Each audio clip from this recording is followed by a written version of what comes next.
स्यात् कृष्णा नाम चरित आदि सीता अपि अविद्या पित उपतप्त रत्नस्य नारोचिकानु किंतु आदरात् अनुदिनं खलु सा एव जुष्टा स्वाद्विक्रमात् भवति तत् गदमूल हंत्री। ठीक है, ये श्लोक है, ये वाला श्लोक। अब इसका अनुवाद देखिए। काइंडली कुछ भी ऐसा शेयर ना करें, बीच में आप लाइन मार्क मत करें, उससे डिस्टरबेंस होता है। ठीक है, अनुवाद है इसका। यहाँ पे लिखा है, भगवान कृष्ण का नाम यानी कृष्ण का पवित्र नाम कैसा है, उसके बारे में बताया जा रहा है। चरित्र, लीलाएं, चरित्र क्या हुआ, भगवान कृष्ण का कैरेक्टर। लीलाएं यानी अलग अलग लीलाएं, कभी राम के रूप में, कभी कृष्ण के रूप में, कभी अलग अलग अवतारों के रूप में, वो लीलाएं। तथा कार्यकलाप यानी भगवान के जो भी कर्म है, कार्य हैं, जो जो करते हैं वो कार्यकलाप, सभी मिश्री के समान आध्यात्मिक रूप से मधुर हैं। अगर आप ये वाली लाइन पढ़ेंगे, ये वाला पैराग्राफ पढ़ रहे हैं, कैसे हैं भगवान के कार्यकलाप, मधुर यानी कि मीठे हैं, बहुत मीठे हैं। भगवान की जितनी भी लीलाएं हैं, भगवान का नाम है, वो कैसा है, मिश्री की तरह मीठा है। मिश्री कैसे होती है, चाहे यहां से खाओ, चाहे यहां से खाओ, चाहे यहां से खाओ, यहां से खाओ, हाथ से खाओ, चम्मच से खाओ, मिश्री मीठी होती है। किसी भी जगह से आप किसी भी डायरेक्शन से देखोगे, उसका स्वाद मीठा ही आएगा।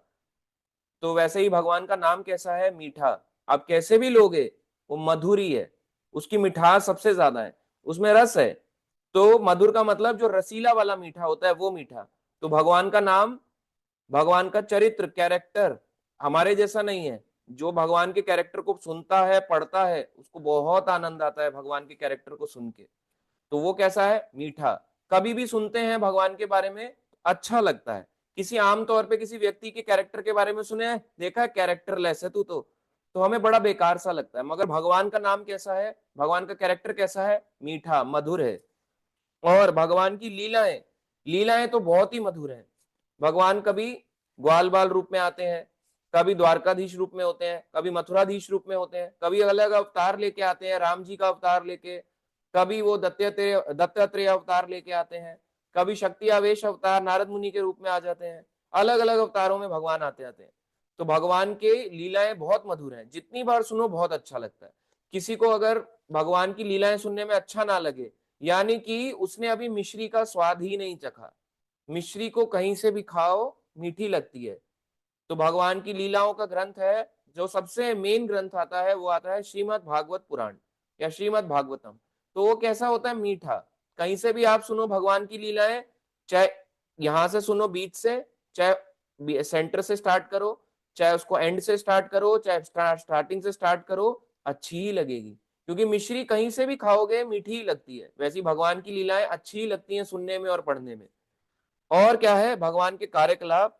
भगवान के कार्यकलाप यानी कि जो भी वो कर्म करते हैं, अगर गीता सुनाते हैं तो वो भी अच्छा लगता है। कभी कभी बच्चे के रूप में माखन खाते हैं तो अच्छा लगता है। कभी कभी कंस को मारते हैं तो वो भी अच्छा लगता है। कभी वो द्वारकाधीश में अनेक अनेक रानियों के साथ विवाह करते हैं, वो भी अच्छा लगता है। कभी राधा रानी के साथ लीलाएं करते हैं, वो भी अच्छा लगता है। तो जितनी भी लीलाएं हैं वो कैसी हैं, मधुर है। ये यहाँ पे बोला गया। आगे है, यद्यपि अविद्या रूपी पीलिया रोग से ग्रस्त रोगी का जीभ भी किसी भी मीठी वस्तु का स्वाद नहीं ले सकती, लेकिन यह आश्चर्य की बात है कि इन मधुर नामों का नित्य सावधानी पूर्वक कीर्तन करने से उसकी जीभ में प्राकृतिक स्वाद जागृत हो उठता है और उसका रोग धीरे धीरे समूल नष्ट हो जाता है। यहाँ पे दिया हुआ है अनुवाद में, कैसा है भगवान का नाम। जैसे एक पीलिया का मरीज होता है, पीलिया के मरीज को अगर आप गन्ने का जूस पिलाओगे तो उसको कड़वा लगेगा, उसके हेल्थ के लिए भी अच्छा नहीं होगा और उसको कड़वा लगेगा। तो कड़वे वाले व्यक्ति को अगर गन्ने जूस को टेस्ट कर बताया जाए, वो नहीं बता पाएगा। ऐसी जिन लोगों को भगवान से भूल चुके हैं, भगवान मतलब हम यहाँ पे पीलिया की तरह एक रोग में है, जन्म मृत्यु जरा व्याधि के चक्र में है। अब हम इतनी सारी प्रॉब्लम में फंसे हुए हैं। अब हम लोग कैसे हैं, जैसे पीलिया का आदमी होता है, भगवान का नाम मीठा है, मगर मीठा मधुर है। अगर हम उसको खाएंगे भी, यानी कि हम उसको चैंट भी करेंगे, तो हमारे को समझ में नहीं आएगा, क्योंकि हम पीलिया वैसे मरीज के जैसे है ना। अगर हमें गन्ने का जूस दे रहे हो तो हमें कड़वा लग रहा है, मिठाई दे रहे हो तो कड़वा लग रहा है, क्योंकि गन्ने का जूस उस समय काम नहीं करता पीलिया के रोग में। बोलते हैं पीली चीजें मत दो, पीलिया के रोग में केला मत खाओ। वैसे ही क्योंकि वो चीजें टेस्ट नहीं देती हैं, टेस्टलेस लगती हैं।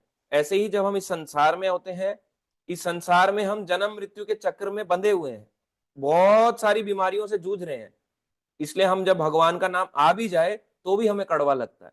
मगर फिर भी क्योंकि ये ना साधारण नहीं है, ये कोई गन्ने की जूस की तरह नहीं है भगवान का नाम, ये बहुत बहुत मीठा है, उससे भी कई ज्यादा मीठा है। यानी कि अगर एक व्यक्ति यहाँ पे फंसा हुआ भी है तो उसके साथ क्या होगा। आश्चर्य की बात यह है, यहाँ पे लिख रहे हैं तब भी आश्चर्य की बात है कि इन मधुर नामों का नित्य कीर्तन, सावधानी पूर्वक कीर्तन करने से उसकी जीभ में प्राकृतिक स्वाद यानी नेचुरली स्वाद हो उठता है। यानी जब वो इसको चैंट करेगा, भगवान का नाम लेगा, ऑटोमेटिकली उसका नाम लेने की इच्छा जाग जाएगी और उसका रोग धीरे धीरे समूल नष्ट हो जाता है, धीरे धीरे उसकी बीमारी अपने आप दूर हो जाएगी। तो इसकी दवाई ही यही है। अगर हमारे को इस संसार से मुक्त होना है तो और कहीं नहीं जाना, यहीं पे रह के भगवान का नाम जप करना पड़ेगा। अगर हमारे पास समय नहीं है नाम जप करने का और हम सोच रहे हैं कि हम अपनी प्रॉब्लम्स को ओवरकम कर जाएंगे तब नाम जप करेंगे, नहीं हो सकता। अरे हम सब तो पीलिया के मरीज जैसे हैं। हम लोगों को अगर नाम जप दोगे, नाम जप करेंगे तभी तो बीमारी मिटेगी। दवाई के बिना बीमारी जाएगी कैसे? तो दवाई ही यही है। तो इसमें इतनी मिठास है, इतनी शक्ति है कि ये साधारण गन्ने जूस से नहीं है कि गन्ने का जूस पिलाया, पीलिया का रोग मरीज और बीमार हो गया। यानी हम बीमारी में, यानी इस संसार में भी इस नाम को लेंगे तो हमारी ये जो प्रवृत्ति है कि मैं को भगवान को नहीं मानना, मुझे भक्ति नहीं करनी, ऑटोमेटिकली भक्ति करने का मन करेगा। जबरदस्ती नियम पालन करने की जरूरत नहीं पड़ेगी, ऑटोमेटिकली नियम पालन करने का मन करेगा। इसलिए भगवान के नाम में, चैंटिंग में बहुत शक्ति है। इसलिए दवाई है, कलयुग की सबसे स्ट्रॉन्गेस्ट दवाई यही है। इसी में नीचे लिखा है तात्पर्य में, अब आप यहाँ पे पढ़ सकते हो। ऐसे मैं स्क्रीन शेयर नहीं करूंगा, मैं आपको डायरेक्टली बताऊंगा, ठीक है। तो पीलिया का रोग कैसे होता है? वो स्वाद नहीं ले पाता जीभ से, मगर फिर भी पीलिया का रोगी को कैसा लगता है? कुछ भी मीठा खाएगा कड़वा लगता है। ऐसे ही जब हम इस संसार में होते हैं तो कुछ भी भगवान भगवान के बताओ, क्योंकि हम अविद्या में है। भगवान का नाम बताओ, बोले मेरे को नहीं पढ़ना, मेरे को नहीं लेना। बोले भगवान की लीला सुन लो, बोले मुझे नहीं सुनना। अच्छा भगवान का थोड़ा गुणगान ही कर दो, बोले इसमें तो मैं बिल्कुल भी नहीं करूंगा, प्रे भी नहीं करूंगा, हाथ भी नहीं जोड़ूंगा। क्यों? क्योंकि हम सब जैसे पीलिया का मरीज होता है, उसको उसको ये सब खराब लगता है। पीलिया के रोग में एक चीज आप जिसको हुआ होगा, जिसे जॉन्डिस कहते हैं, जॉन्डिस में अगर आप कुछ भी मीठा खाओगे आपको कड़वा लगेगा। जिसको ज्यादा होगा हाई जॉन्डिस, है ना, उसमें टेस्ट भी कराया जाता है, टेस्ट आता है बिलीरुबिन करके। तो उसका टेस्ट ऊपर नीचे जो ज्यादा होता है, अगर आप खाओगे मीठा तो आपको कड़वा लगेगा जिसको ज्यादा होगा। मेरे साथ भी हुआ है, जिसने एक्सपीरियंस करा होगा ऐसी बीमारी का, तो जो मीठा खाएगा अच्छा नहीं लगता उसको। इसलिए आमतौर पे गन्ने ये सब चीजें नहीं खिलाई जाती हैं। क्यों? क्योंकि उसको कड़वा लगेगा, उसको अजीब लगेगा। मगर क्या गन्ने का जूस खराब होता है? नहीं। ऐसी भगवान का नाम खराब नहीं है, प्रॉब्लम व्यक्ति की है। तो उस व्यक्ति को दवाई, उसकी गन्ने का जूस भी यही है और दवाई भी यही है, दवाई की तरह काम ही करके ठीक भी कर देगा और बाद में ये गन्ने की जूस की तरह मिठास भी देगा। इतनी शक्ति है भगवान के नाम में। भगवान के नाम जप करने में हमें एक चीज हमेशा याद रखनी होगी कि हम जो है भगवान कृष्ण के दास हैं। हम बोलते हैं जीवेर स्वरूप है कृष्णेर नित्यदास, क्योंकि हमें एक श्लोक याद हो गया। मगर इस बात को एक्सेप्ट करना बहुत मुश्किल है। कितने लोग जो हैं इस बात को एक्सेप्ट नहीं कर पाते हैं कि हम लोग सच में भगवान के दास हैं। क्या आपको लगता है हम लोग अभी भगवान के दास बन गए हैं या हम अभी भी उदास हैं? क्योंकि जो भगवान का दास होता है वो उदास नहीं होता। अगर हम उदास हैं तो हम भगवान के दास नहीं है। तो डिफरेंस है, इस सब चीजों को समझने में टाइम लगता है। इसलिए भगवान का नाम जप बहुत बहुत मोस्ट इंपॉर्टेंट थिंग है। अगर कोई बोले मेरे पास समय नहीं है, आप कैसे भी जपो पर नाम जप करो। नाम जप करना कैसा बताया गया? एक भजन भी आता है जिसको कहते हैं मधुर अष्टकम। मधुर अष्टकम भजन भजन है इस तरह से, अदरम मधुरम वदनम मधुरम नयनम मधुरम हसितम मधुरम हृदयम मधुरम गमनम मधुरम मधुराधिपतेरखिलम मधुरम। इसमें बोला गया कि भगवान यानी उनके शब्द कैसे हैं, मधुर है, मीठे हैं, भगवान का चरित्र मधुर है, भगवान की पोशाक मधुर है, उनका उदर यानी कि उदर का ये जो पेट मुड़ा हुआ है ऐसे करके टेढ़ा करके खड़े होते हैं ना, ये भी मीठा देखने में बहुत अच्छा लगता है। हर चीज भगवान की जो है, उनका चलना, भगवान का प्रसाद खाना यानी खाना खाना, भगवान का देखना, भगवान का बोलना, बात करना, लीलाएं करना, सब कुछ मधुर है। ये इस पूरे कीर्तन में ही बोला गया कि मधुराधीर पते रखिलम मधुरम, कि ऐसे मधुर के मधुर कृष्ण भगवान के प्रति मेरे आकर्षण हो जाए। तो आप सोचो हम लोग अभी कहाँ पे हैं, हमें तो मीठा ही नहीं लग रहा। अभी हम लोग कितने बीमार होंगे कि हमें भगवान का नाम में टेस्ट ही नहीं आ रहा, ये टेस्ट लेस लग रहा है। क्यों टेस्टलेस लग रहा है? यानी हम अभी बहुत बहुत बीमार हैं। अभी हम ऐसे हैं जिसका पीलिया यानी जॉन्डिस बहुत बड़ा हुआ है, उसको समझ ही नहीं आ रहा कि भगवान की भक्ति है क्या, कितना मीठा है इस नाम में, कितनी मिठास है। इस संसार में बहुत से लोग बहुत तरह का प्रयास करते हैं, कितने तरह के नियम अपनाते हैं, मगर सिंपल है, भगवान की भक्ति कोई भी कर सकता है। कोई इसमें स्पेशल नियम नहीं है, कोई इसमें स्पेशल कानून नहीं है। आजकल भगवान की भक्ति करना जो हो गया है बहुत इजी है, सरल। भगवान ने कलयुग में स्पेशली एक गिफ्ट दिया है जिसको कहते हैं भगवान ने ये हरि नाम, ये गिफ्ट है। हर बार भगवान नहीं देते। आप क्या होगे, कैसे ऐसे हो सकता है भगवान हर बार गिफ्ट नहीं देते? भगवान कृष्ण जो है, ब्रह्मा जी का एक दिन होता है 12 घंटे का, ठीक है, और 12 घंटे की रात भी होती है। तो 12 घंटे का दिन ब्रह्मा जी का होता है। मैं अगर आपको कैलकुलेशन बताऊं तो आप इसको मल्टीप्लाई कर सकते हो, 43,20,000 इंटू 1000 कितना हो गया? 43,20,000 को 1,000 से मल्टीप्लाई करके देखो कितना आया, यानी 432 करोड़। 432 करोड़ साल का, लगभग लगभग 432 करोड़ साल का ब्रह्मा जी के केवल 12 घंटे, यानी पृथ्वी का और ब्रह्मा जी के ब्रह्मलोक का इतना टाइम डिफरेंस है, 432 करोड़ का, 432 करोड़ इसका। और उस इतने सालों के बाद में कृष्ण केवल एक बार आते हैं, केवल और केवल ब्रह्मा के जीवन में एक बार आते हैं, यानी दिन के समय, जीवन नहीं, ब्रह्मा के दिन के समय केवल एक बार लीला करने आते हैं भगवान कृष्ण, और एक ही बार चैतन्य महाप्रभु आते हैं। और बार जब भी होता है भगवान के अलग अलग अवतार आते हैं। इसलिए अभी जो भगवान कृष्ण ने लीला करी वो केवल 5,000 साल पहले हुई है। अभी जो भगवान का नाम दिया गया हरे कृष्ण महामंत्र, वो केवल 500 साल पहले दी गई है, वो सदियों पुराना नहीं है।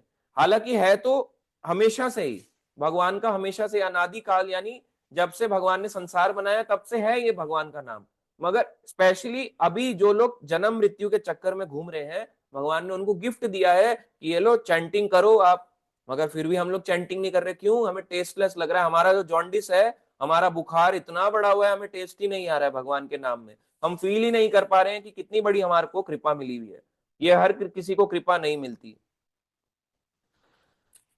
आप देखो, इसमें बताया गया, प्रभुपाद जी बता रहे हैं कि मानव समाज कैसा होता है। देखो, बहुत सारे राजनीतिज्ञ हैं यानी पॉलिटिशियंस हैं, फिलोसफर्स हैं, विज्ञानी यानी साइंटिस्ट हैं, सब के सब अंधे हैं। क्यों अंधे बोला प्रभुपाद जी ने? क्योंकि वो कृष्ण भावना भावित यानी कि वो एक भक्त नहीं है। साइंटिस्ट जो होता है उसको अपने साइंस पे अहंकार तो है, मगर वो भगवान को नहीं मानता। साइंस की थ्योरीज को मान रहा है, मगर भगवान भगवान कहता है कुछ नहीं होता। मगर जब कोई मरने लगे, यहां तक कि एक डॉक्टर है, जैसे मान लो उसने रिसर्च करी, एक साइंटिस्ट कहलाया, मगर एक डॉक्टर जब है, जब मरने लगे तो आमतौर पे बोलता है डॉक्टर, अब जो है, अब आप भगवान से प्रार्थना करिए, वही इनको बचा सकते हैं। क्यों बोल रहा है? अंधा ही तो कहेंगे इसको। यानी कि वो पहले मान लेता तो पहले ही बोलता ना कि आप भगवान से प्रार्थना करिए, मरने के समय क्यों बोलता है? अगर बचा ले तो खुद पे क्रेडिट, मर जाए तो भगवान को दोष कि भगवान ने मारा है, हमने थोड़ा ना मारा है। इसलिए ये चीज समझने की है, इसलिए अंधे हैं। पॉलिटिशियन समाज देखो कितना अंधा है। लोग कहेंगे कैसे प्रभु जी, हम कैसे माने अंधा है?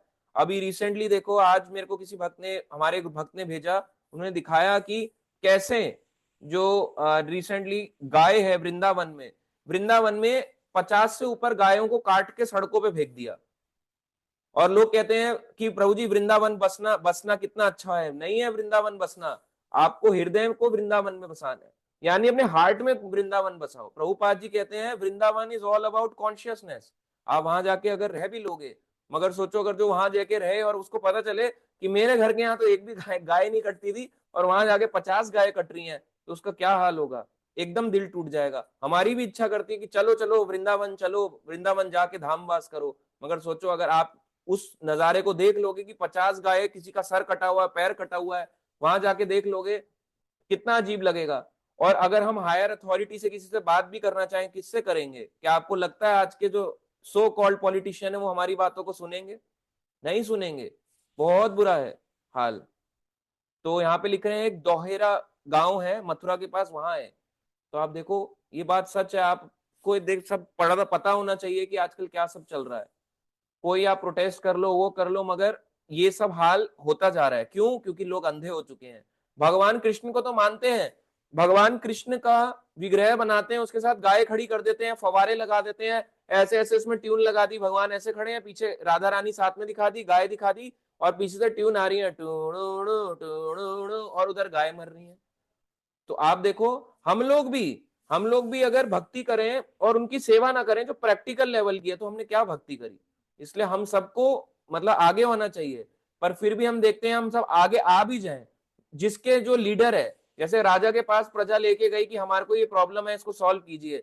मगर आजकल के राजा सब सो चुके हैं, जो पॉलिटिशियंस हैं वो आंख पे पट्टी बांध के जीते हैं, उनको कोई दिक्कत नहीं होती। और जो अच्छे हैं वो करना भी चाहते हैं कि समाज की हो। तो हमारा भारत में, क्योंकि सो कॉल्ड डेमोक्रेसी है, इतना बुरा हाल है हमारे यहाँ पे, जिस गाय को पूजा जाता है उसी गाय को काट भी देते हैं, और उसके विरोधी पक्ष भी खड़ा हो जाता है। मतलब जिसको मारा गया, एक गाय कट गई, और विरोधी पक्ष भी खड़ा हुआ है कि हम ना, हमारी कोई गलती नहीं है। मतलब ये किसी ने किया होगा, यहाँ से नहीं, किसी ने नहीं किया। अगर लोकल किसी को भी पता लगा के उसके ऊपर केस भी डाल दें तो विरोधी पक्ष भी खड़ा रहता है। तो आप देखो जिस गाय की पूजा होती है उसी गाय के लिए विरोधी भी खड़े हुए हैं। तो हमारे यहाँ पे सब सोच चुके हैं। और प्रभुपाद जी कह रहे हैं दार्शनिक फिलोसफर, वो तो बिल्कुल सोए पड़े हैं। फिलोसफर कोई भी हो सकता है, चाहे वो कर्म कांड से रिलेटेड हो, चाहे ज्ञान मार्ग से रिलेटेड हो, कोई भी तरह का फिलोसफर हो। अलग अलग फिलोसफी तो हर कोई दे रहे हैं, मगर किसी को परवाह नहीं है, जनता की किसी को परवाह नहीं है कि वो इन शास्त्रों को पढ़े सीखे करे। कोई बात नहीं, इंजॉय करो, अभी बहुत इंजॉय की लाइफ है। सारे लोग सो रहे हैं इस तरह से। संसार केवल वो उसमें माया में फंसा हुआ है, पूरा का पूरा संसार। और इसको क्या करना होगा? माया से निकालने के लिए लोगों को जागाना होगा, क्या बोल के कि आप भी इस हरे कृष्ण महामंत्र को जपो, जागो, सपने से जागो, सोए मत रहो। तो लोगों को जगाना आज के समय में बहुत जरूरी हो गया है। तो इसमें कहते हैं भगवत गीता में भगवान कि ऐसा क्यों होता है, इतना मीठा नाम है फिर भी लोग भगवान की शरण में नहीं आ पाते, क्यों? चार प्रकार के लोग भगवान की शरण में आते हैं, आर्त, आरती, ज्ञानी, जिज्ञासु। ऐसी चार प्रकार के लोग भगवान की शरण में नहीं आते। वो कौन कौन है? भगवान कृष्ण कहते हैं, भगवत गीता 7वां अध्याय 15 नंबर श्लोक, जो अभी रिसेंटली हमने पिछले वीक में भी करा था। भगवान कृष्ण कह रहे हैं, नामाम दुष्कृते नो मूढ़ा प्रपद्यन्ते नर आधमा माया पित ज्ञाना आसुरम भावम आश्रिता। कौन कौन नहीं आते? चार प्रकार के लोग जो मनुष्य में अधम है। अधम का मतलब छोटी कास्ट का नहीं, अधम मतलब नीच है। मनुष्य का होने के बाद भी अपना मनुष्य जीवन ऐसी गंवा रहा है, सोने खाने उठने में और कमाने में, वो नर अधम है। निपट मूर्ख है, जो मूर्खतावश जीता है, मूर्ख है केवल। जो इनका ज्ञान मोह द्वारा यानी माया द्वारा हर लिया है, यानी माया ने जिनके ज्ञान को हर लिया है। जैसे कि बड़े बड़े पढ़ाकू लोग, उनका ज्ञान माया ने हर लिया मगर उनको भगवान नहीं दिखाई दे रहे। और जो असुरों को नास्तिकवादी स्वभाव धारण किए हैं, यानी जो असुर बन चुके हैं, मन से भी असुर, बाहर से भी असुर, वचन से भी असुर, हर जगह से असुर बन चुके हैं। तो ये चार प्रकार के लोग भगवान की शरण में नहीं आते। और ऐसे ही चार प्रकार के लोग आज के समय में बड़ी पोजीशंस पे रहते हैं, और उन्हीं बड़ी पोजीशंस की वजह से कुछ भी नहीं हो पाता, संसार का उद्धार नहीं हो पाता। इसलिए जब ये मीठा नाम है, ये भी कड़वा लगने लगता है। पढ़ाई आप देखो, वही बुक्स जो आज से 30 साल 40 साल पहले पढ़ाई जा रही थी, 50 साल पहले, वही एनसीईआरटी आज भी पढ़ाई जा रही है। वही बुक्स जो स्कूल कॉलेजेस में पहले कभी पढ़ाई जा रही थी, वही आज भी पढ़ाई जा रही है। और एग्जाम देने की अगर बात आए तो लोग क्या लेके पास होते हैं? कुंजी। कुंजी लाते हैं, 30 रुपए की, 40 रुपए की, 50 रुपए की, एग्जाम में टक टक टक टक टक टक लिख के आते हैं और पास। सब लोग टॉपर कहलाते हैं। कोई यूनिवर्सिटी टॉपर बन जाता है, कोई कुछ टॉपर बन जाता है। पर क्या सच में आप देखो इनकी कितनी वैल्यू है? इसका मतलब ये नहीं है पढ़ाई नहीं करनी, मगर कितना जाएगा ये आपके ज्ञान, कितना साथ में काम आएगा? नहीं काम आएगा। ये केवल ज्ञान दुख ही देता है। एक व्यक्ति जिसको ये ज्ञान लेके जॉब मिल जाती है उसको सुख मिलता है, मगर वही दूसरा व्यक्ति जिसको ये ज्ञान लेके जॉब नहीं मिलती उसको दुख मिलता है। एक व्यक्ति का सुख है, एक व्यक्ति के लिए वह दुख है। सारे लोग कॉम्पिटेटिव एग्जाम्स देते हैं, सिलेक्शन गवर्नमेंट में कुछ लोगों का होता है, बाकी लोग केवल इधर उधर घूमते रहते हैं और बेचारा वही उनको दुख देता रहता है, पूरे जीवन उनको दुख मिलता है। तो उससे क्या होगा, एक व्यक्ति का सुख एक व्यक्ति का दुख, तो ये तो कड़वाहट हो गई ना, इसमें मिठास कहाँ है, क्योंकि यहाँ तो बायस हो गया। एक लोग, कुछ लोगों को हम वो दे रहे हैं, कुछ लोगों को नहीं दे रहे। मगर भगवान का नाम ऐसा नहीं है, चाहे आप अमीर हो, चाहे आप क्वालिफाइड हो, चाहे अनक्वालिफाइड हो, हर किसी के लिए नाम बना हुआ है, कोई भी इस नाम को ले सकता है, इतना मीठा है। चाहे आप शुद्ध भक्त हो, चाहे आप प्रारंभिक स्टार्टिंग वाले भक्त हो, मिडिल लेवल भक्त हो, चाहे बिल्कुल नीच जाति के हो, असुर हो, कोई भी व्यक्ति इस नाम को पकड़ सकता है। मगर क्यों नहीं पकड़ पाता, कि 4 प्रकार के लोग भगवान की शरण में नहीं आते। कौन कौन, जिन जो धूर्त मनुष्य हैं, निपट मूर्ख हैं, और जिनका ज्ञान माया द्वारा हर लिया है, और जो आसुरी स्वभाव यानी असुर जैसे हैं। असुर जैसे दिखते नहीं है, उनका जो मन है वो असुर जैसा है। इसलिए ऐसे लोग पछता रहे हैं, लोग परेशान है अपनी जिंदगियों से। और अभी भी लोगों को कहते हैं कि बहुत समय है, बहुत समय है, बहुत समय है, मगर समय नहीं है, नहीं है, नहीं है, बिल्कुल भी समय नहीं है हमारे पास। इसलिए ये चीज यहाँ पे लिखी गई। आगे प्रभुपाद जी ही कहते हैं इसमें, ऐसे नास्तिक लोग समाज के नायक बन जाते हैं, सारा वातावरण अविद्या से भर जाता है। यानी लीडर पे बहुत बड़ी रिस्पॉन्सिबिलिटी है। अगर लीडर ही कच्चा है, जो कंट्री को मतलब होल्ड करता है, स्टेट को होल्ड करता है, सिटी को या डिस्ट्रिक्ट को, कोई भी होल्ड करता है, अगर लीडर ही अविद्या के जाल में फंसा हुआ है, तो वो दूसरों को कैसे मुक्त कराएगा। मान लो किसी के पैर में चेन बंधी हुई है, वो दूसरे को कैसे बोलेगा इधर आ, रुक रुक, मैं तेरी पैर की चेन खोलता हूं, वो तो खुद बंधा हुआ है। जिसकी रस्सियां खुली होंगी वही तो दूसरे की रस्सी खोल पाएगा। तो खुद ही रस्सी में फंसे हैं और रस्सी से निकलना भी नहीं चाह रहे। इसलिए क्योंकि लीडर का ही यही हाल हो चुका है, समाज का नायक यानी कंट्रोलर ही ऐसा है, तो आगे पूरी जनता मूर्ख बनती जा रही है। इसलिए जो हम स्कूल में पढ़ते हैं, कॉलेज में पढ़ते हैं, वो बहुत बड़ी अविद्या है। एक होता है ज्ञान ही ना होना, वो ज्ञान तो है मगर अविद्या का ज्ञान है, वो विद्या नहीं है, उसमें अविद्या है। हालांकि वो भी भक्ति अच्छी, वो भी काम में आ जाती है। अगर हम उसी चीज को अपना जॉब लेके भगवान की सेवा में लगा दे तो वो विद्या बन जाएगी, वो भी भक्ति में सेवा बन जाएगी।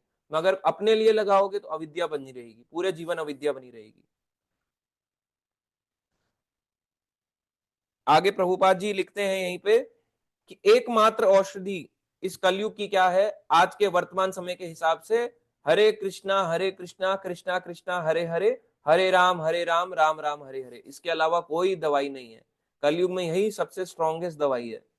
कोई लोग बोलते हैं कि क्या ये सतयुग में नहीं था, सतयुग त्रेता द्वापर कलयुग, ये तो 500 साल पहले आया है, उससे पहले क्या दवाई नहीं थी। ये जब ब्रह्मांड बना, किसने बनाया, ब्रह्मांड को बनाने वाले थे ब्रह्मा। ब्रह्मा को ज्ञान दिया भगवान कृष्ण ने। तो जब भगवान कृष्ण ने ज्ञान दिया, इसका मतलब कृष्ण सबसे पहले थे, क्योंकि ब्रह्मा ने भी ये बात बोल दी कि ईश्वरः परमः कृष्ण, तो यानी कृष्ण हमेशा से ही थे। यानी जब कृष्ण भी थे, राधा रानी भी थी, तो क्या उनका नाम हरे कृष्ण महामंत्र नहीं होगा, यही तो था, यही मंत्र था पहले। ये तो लोगों ने बना दिया कि नहीं नहीं ये मंत्र वो मंत्र, पहले यही मंत्र था और कोई मंत्र ही नहीं था, तभी इसको महामंत्र बोला गया। लोगों को लगता है कोई और मंत्र नहीं, इसलिए हरे मतलब राधा रानी, कृष्णा मतलब कृष्णा। वैसे हरे राम में अगर राम बलराम जी का हो तो हरे मतलब रेवती हो जाएगा, और राम अगर भगवान राम का हो तो हरे मतलब सीता हो जाएगा। तो कहीं पे भी ऐसा नहीं है कि ये नाम था नहीं, ये हमेशा से था, गोलोक का धन था ये, जो इस संसार में आ गया। तो सतयुग में जब लोग आते थे, उनको ये हरि नाम जपने के लिए इतनी स्ट्रॉन्ग मेडिसिन देने की जरूरत नहीं थी। अगर बीमारी कम हो तो पीसीएम की गोली से भी काम चल जाता है। बीमारी अगर जिसकी कम है, तो अगर उसको जॉन्डिस नहीं है, सिर्फ एक बुखार है 99, तो आप उसको जॉन्डिस की इंजेक्शन थोड़ा ना दे दोगे, या आप उसको वैक्सीनेशन थोड़ा ना दे दोगे, उसका बुखार पीसीएम से भी उतर जाएगा। ऐसे सतयुग में जो लोग थे, सतयुग में लोग ज्यादा गड़बड़ाए नहीं थे। सतयुग के लोग शांत रहते थे, अच्छे स्वभाव के थे, सतोगुणी थे। तो उस समय उम्र होती थी 1 लाख साल। लोग ध्यान करने में ज्यादा ध्यान देते थे, इसलिए उस समय ध्यान योग ज्यादा ध्यान दिया, क्योंकि उस समय बहुत टाइम था, लोगों के पास हजारों हजारों साल थे। 1 लाख साल में से अगर 5 या 10 हजार निकाल भी दिए तो क्या फर्क पड़ता है, तभी 90 हजार साल तो बचे। इसलिए पहले के टाइम पे टाइम बहुत ज्यादा होता था, लोग ध्यान योग को फॉलो किया करते थे। और ध्यान योग आजकल में कोई फॉलो नहीं कर सकता, उसके बहुत कड़े नियम है। वो ध्यान योग दिया गया। त्रेता युग आया तो भगवान ने थोड़ी मेडिसिन की स्ट्रॉन्ग डोज कर दी।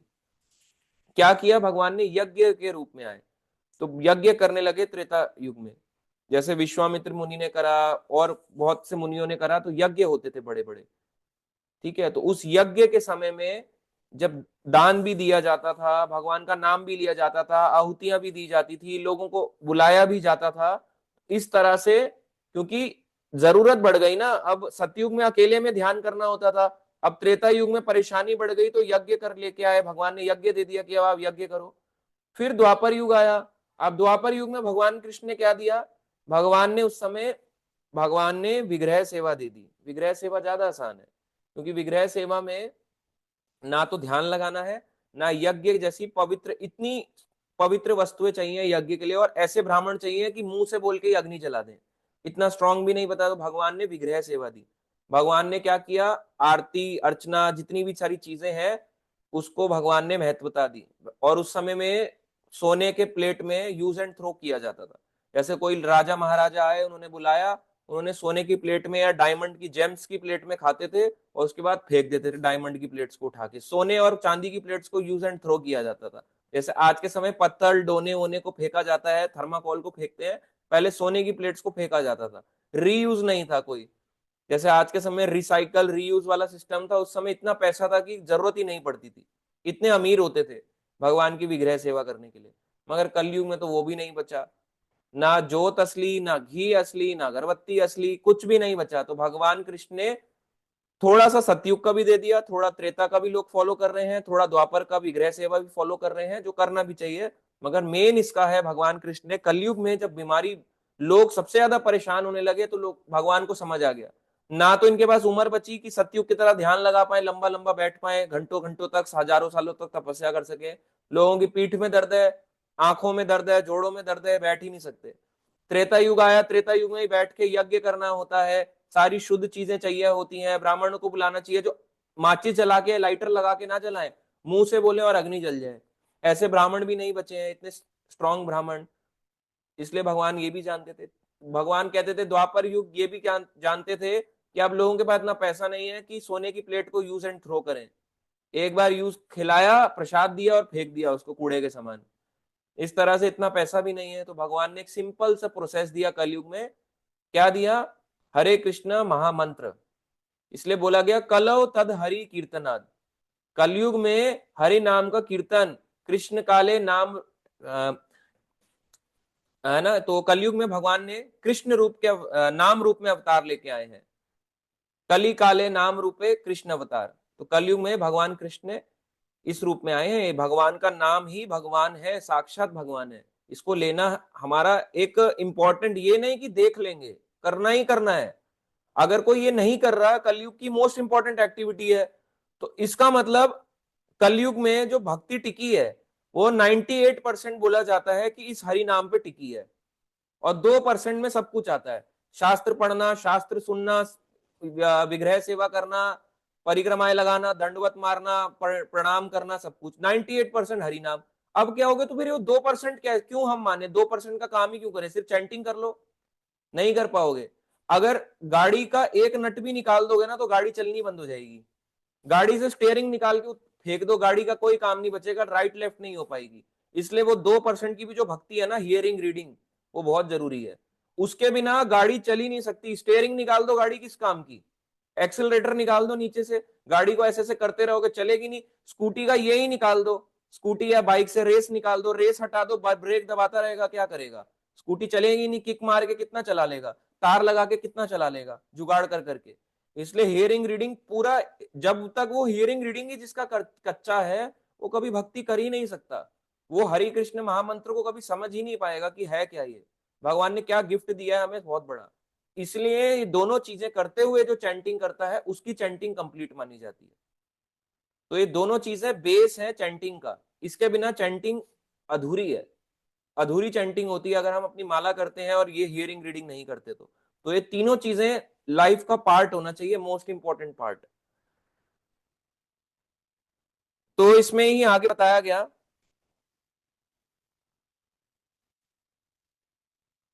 सबसे बड़ा प्रॉब्लम है कलयुग में, हृदय में रोग रहता है।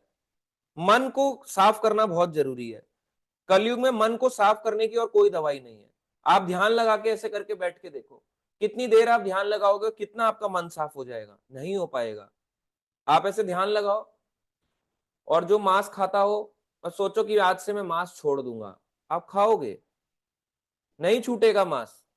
ध्यान लगाने से मांस या प्याज लहसुन नहीं छूटेगा, ये बात सच है। जो शराब पीता हो बोले ध्यान लगाओ, फिर पी लेगा। कई लोग तो कहते हैं कि मैं एक्सरसाइज करता ही इसलिए हूं ताकि और शराब पी सकूं। तो डिफरेंस है ना। आज के जमाने में वो चीज बचा नहीं। अब आप देखो, यज्ञ करके देखो, अपना मंत्र उच्चारण करो और यज्ञ की अग्नि को जलाओ, जला सकते हैं हम? बिल्कुल भी नहीं जला सकते। और तो और, एक वो क्या कहते हैं, तंदूर जलाने के लिए भी हम पेट्रोल डालते हैं, वो लगाते हैं, डीजल डालते हैं, आग लगाते हैं, तब जाके वो तंदूर जलता है। वो यज्ञ वेदी तो छोड़ ही दो, वो तो बहुत बड़ी चीज हो गई। उसमें भी ये सब करना पड़ता है। यज्ञ वेदी में भी लोग न्यूज़पेपर डालते हैं, माचिस से आग लगाते हैं, फिर जलाते हैं, फिर वो घी डालते हैं, फिर धीरे धीरे करके आग पकड़ता है। तो हमारे में उतनी शक्ति नहीं बची। घी ही नकली है, गाय ही नहीं बची, जो बची भी है बेचारों को इंजेक्शन मारा जा रहा है। तो प्योरिटी तो खत्म हो गई। ना गाय की सेवा हो रही है, ना घी बचा है, ना कुछ बचा है। तो जो भी चीजें होती हैं, ऐसा नहीं है कि नहीं है, पर बहुत कम है, रेयर ऑफ द रेयर है। दिल्ली जैसे एरिया में जो रहते हैं उनको पता है, यहाँ तो गाय को ढूंढना आपके लिए मतलब सौभाग्य की बात है। बहुत लोगों के कम घरों के पास ही ऐसा मिलता है, आसपास गाय मिल जाए, और वो भी शुद्ध तरीके से उनकी सेवा करी जा रही है, उनको इंजेक्शन मारा जा रहा है। लोगों के घरों में दूध जो आते हैं वो इंजेक्शन वाली गायों का ही तो आ रहा है। इतना दूध कहाँ से दे रही है? कस्टमर एक आदमी की कितने बन जाएंगे? 10 गाय के कितने कस्टमर बना लेगा वो? 40 लोग भी कस्टमर थे, उस 100 लोग भी कस्टमर थे, वही 10 गाय इतना दूध देने लग गई कि 40 से 100 लोग को, 100 लोग भी अब उनको पूर्ति हो पा रही है। तो आप देखो, कलयुग में कुछ भी नहीं आसान बचा मिलना। और आप देखो डीटी वर्शिप तो बहुत ही मुश्किल है। डीटी वर्शिप के लिए बहुत से रिक्वायरमेंट्स होते हैं, बहुत सारी रिक्वायरमेंट्स है, अगर कोई सच में विग्रह सेवा करता है। विग्रह सेवा में एक चीज आती है, सबसे पहला तो यही आता है, काला, नीला और लाल रंग पहन के डीटी वर्शिपिंग नहीं किया जाता। देखो, नहीं किया जाता। आगे आता है, जब भगवान की आरती करी जाती है तो सिले हुए कपड़े नहीं पहने जाते, केवल चादर लपेट के किया जाता है। कितना मुश्किल है। डीटी वर्शिप हर कोई नहीं कर सकता, फिर भी क्योंकि ये आप कह सकते हो आचार्यों की कृपा है, ठीक है आप इतना नहीं कर सकते तो इतना तो करो, इतना तो करो, इतना तो करो। इसलिए आप देखो, मंदिरों में भी ज्यादातर लोग चादर ओढ़े हुए होते हैं, सिले हुए कपड़े पहन के भगवान विग्रह की सेवा नहीं होती। मगर घरों में ऐसा नहीं है, पर मंदिरों घर में भी ऐसा कर सकते हैं, पर बहुत टफ है। इन नियमों को पालन करना बहुत बहुत टफ है। इसलिए मंदिरों में कई कुछ हद तक पालन होते हैं, मगर हर जगह तो वो भी नहीं होते। आप जाओ, कितने सनातन मंदिरों में पालन हो रहा है, कुछ हद मार के बहुत ही लिमिटेड टेम्पल्स में ऐसा होता है। और विग्रह सेवा में बहुत बहुत से नियम है, बहुत सारे नियम है। विग्रह के आगे चिल्लाना नहीं चाहिए, और लोग भगवान के आगे चिल्ला रहे हैं, भगवान बैठे हैं वहीं पे चिल्ला रहे होते हैं लोग, ओए तेरे को बताऊं, वहीं पे बात कर रहे होते हैं। विग्रह के आगे फोन पे नहीं बात करना चाहिए। कई लोग न्यूज़पेपर में, पुजारी होता है न्यूज़पेपर पढ़ रहा होता है। तो विग्रह सेवा के कितने हैं? विग्रह सेवा में कोई किसी को, जो विग्रह सेवा करता है वो, उसको कोई टच कर नहीं करना चाहिए। और टच करके चले जाए तो उसको नहाना पड़ेगा, अशुद्धि हो जाएगी। अशुद्धि के कारण सिले हुए कपड़े नहीं पहनते हैं, सुई वाला, सुई नहीं लगनी चाहिए उसमें। अब आप कहोगे जो कपड़ा पहना है वो कहीं ना कहीं से तो सिल के आया है ना, चादर भी लपेटी है तो चादर भी तो सिली है ना, तभी तो आपस में बुनी होगी, कहीं ना कहीं तो वो भी सिल के आई है। तभी तो बोला गया कि कलयुग में कोई पा ही नहीं सकता, जो प्योर प्रोसेस होता है उसको कोई नहीं कर सकता। बहुत बहुत मुश्किल है कलयुग में प्योरिटी रह पाना। मालाएं जो होती हैं, माला कहाँ से प्योर लाएंगे? माला में ही जो छिड़का जाता है पेस्टिसाइड्स, बाद में धो वो के वही भगवान को चढ़ती है। कितना डाल लोगे उनके ऊपर? उनमें ही तो वही डाला जाता है कि उनपे कीड़े ना लगे, मालाओं में डालते हैं। हमें नहीं पता, तो जो माला बेच रहा है वो तो जानता है, जो उसमें मार रहा है, स्प्रे मार रहा है, तभी तो उसपे कीड़े नहीं लग रहे। उनकी माला कई दिन तक चिमकती है, हम घर में लाते हैं, एक दिन फ्रिज में भी नहीं टिक पाती। ठंड होगा तो टिक जाएगी, गर्मी होगी तो एक दिन भी नहीं टिकती। इसका मतलब डिफरेंस है। कलयुग में विग्रह सेवा भी बहुत मुश्किल है। कुछ हद तक हम ये सारे प्रोसेस करते हैं, मगर कलयुग में सबसे इजी है, आप खड़े होके नाम जप करो, बैठ के करो, सीधे बैठ के करो, पीठ कमर झुका के करो, बात करते हुए करो। हर किसी को भगवान ने छूट दे रखी है, मगर मेरा नाम जप करो। कम से कम आपको ये छूट मिली हुई है, इसमें बहुत बहुत शक्ति है। और इसकी अब 3 स्टेजेस होती है नाम जप करने की। अब आप लिख सकते हो 3 स्टेज नाम जपकी। पहली स्टेज आपको सुनना चाहिए, पहला आता है नाम अपराध। नाम अपराध में जो 10 प्रकार के नाम अपराध होते हैं, यानी वो बहुत लंबे हैं, उसमें मैं नहीं जाऊंगा अभी। तो 10 प्रकार के नाम अपराध हैं। जैसे उसमें एक है कि इसकी महिमा को अश्रद्धालुओं को बताना। हर किसी अश्रद्धालु को इसकी महिमा नहीं बताई जाती, तो श्रद्धालु हैं उन्हीं को बताएं, हर किसी को नहीं। यानी प्रचार तो कर सकते हैं, मगर महिमा उसको बतानी है जो सुनना चाहता है, वो श्रद्धालु है। जो नहीं सुनना चाहता वो अश्रद्धालु है, उसको महिमा ना बताएं। कैसे कई प्रकार के अपराध होते हैं जो हर कोई कहीं ना कहीं करता है। एक है कि शिव और ब्रह्मा आदि देवताओं को भगवान कृष्ण के नाम समान समझना, ये भी एक अपराध है। कि ओम नमः शिवाय और हरे कृष्ण महामंत्र एक समान है, ये भी एक अपराध है। तो शुरुआत में हर कोई नाम अपराध के स्टेज में ही होता है। इसका मतलब ये नहीं है अपराध की भगवान उठा के फेंक देंगे उसको, नहीं। अब नाम अपराध का मतलब है अभी उसका प्योर नाम, प्योर चैंटिंग नहीं है, अभी वो सब कुछ कर रहा है, गलतियां भी कर रहा है, मिस्टेक्स भी कर रहा है, मगर भगवान की भक्ति भी कर रहा है। एक और आता है नाम अपराध में, वो आता है वैष्णवों की निंदा करना। करेक्शन नहीं बोला गया, करेक्शन निंदा नहीं होता। निंदा होता है उनकी, उनको डाउन करना, मन से उनके प्रति घृणा रखना। अगर मैं किसी को, कोई चोरी कर रहा है मंदिर का, मैं उसको डांट लगा दूं तो ये अपराध थोड़ा ना है। हो वो तो मंदिर आया था, वैष्णव है, आपने अपराध कर दिया, नहीं। वो मंदिर की चीज चुरा रहा था, किसी की चप्पल चोरी करके ले जा रहा था तो उसको डांट लगा दी, किसी का फोन चुरा रहा था तो उसको डांट लगा दी, किसी को, किसी के साथ गड़बड़ कर रहा था तो उसको डांट लगा दी, तो वो अपराध नहीं होता। अपराध होता है जब हमारे मन से अंदर उसके घृणा आ रही है, हमारा इंटेंशन उसके लिए खराब है, तो वो अपराध होता है।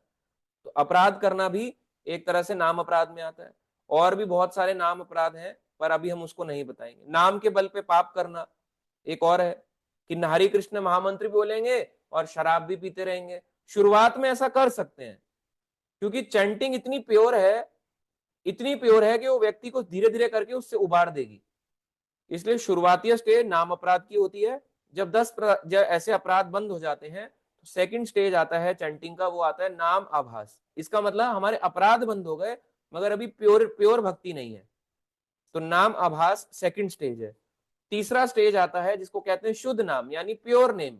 अब हम शुद्ध नेम यानी शुद्ध नाम भगवान का लेंगे। अब इसमें ना तो अपराध होंगे, भगवान का रियलाइजेशन होगा।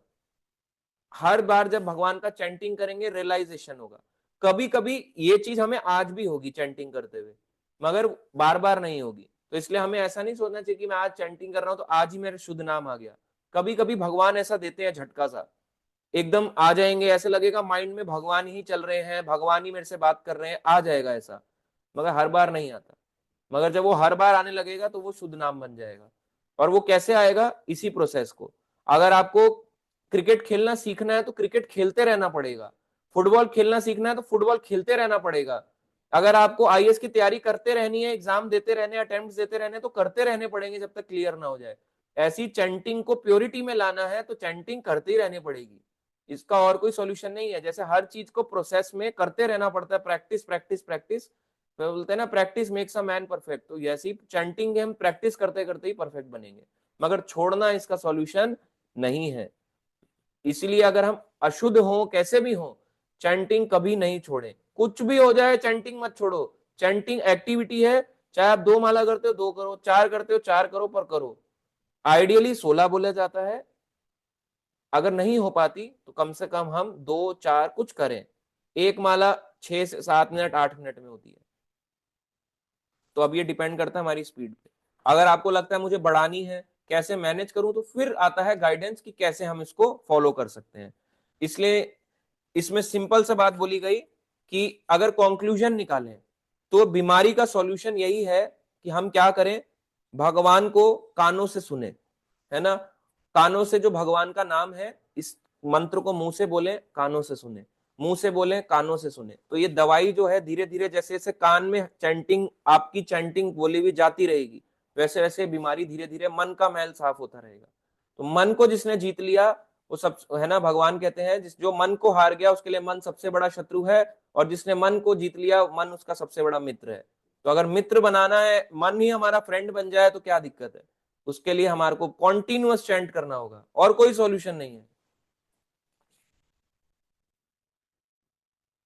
अब इसमें आता है कि 9 लेडर्स हैं भक्ति की, ठीक है। अब उस पे भी मैं ज्यादा डिटेल में नहीं जाऊंगा, क्योंकि यहाँ पे भी बहुत डिटेल में नहीं दिया हुआ।